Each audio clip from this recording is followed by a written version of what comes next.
Let's face it, paying to ride RTD's transit system in the Denver area can be confusing. If you're at this stop and want to go here, how do you figure out how to transfer from one bus to another, and how much will it cost?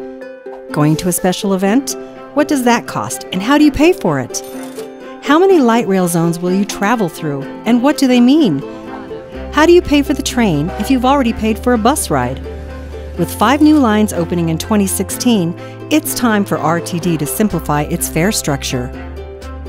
To make riding throughout the system easier, RTD is looking at organizing prices into 4 different service categories.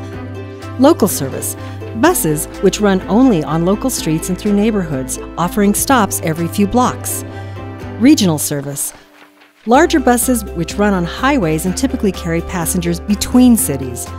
Rail service, which offers the convenience of frequent stops along with the consistent travel times of train service.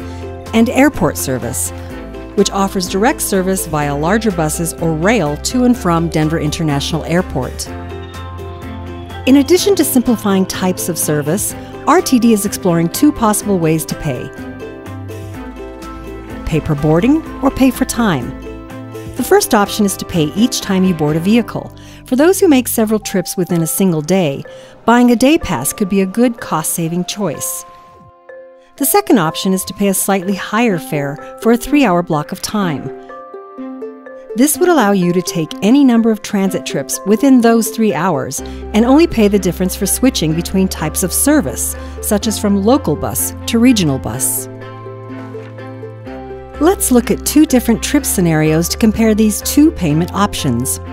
Scenario 1. You ride a regional bus into Denver in the morning, returning home at night, with no other transit trips during the day.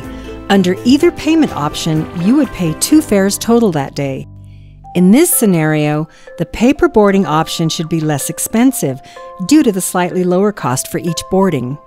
Scenario 2. It's noon. You need to make 2 stops over the next 2 hours. First a doctor's appointment, then to the pharmacy, then return back to your home or office, requiring 2 stops and transfers between 2 local bus routes on this round trip. In this scenario, the pay for time option would be less expensive because you pay only 1 fare for a 3-hour time block.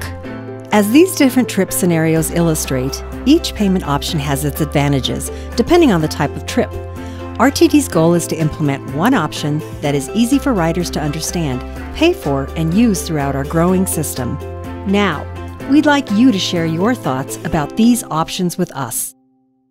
Take a minute to fill out our feedback form now.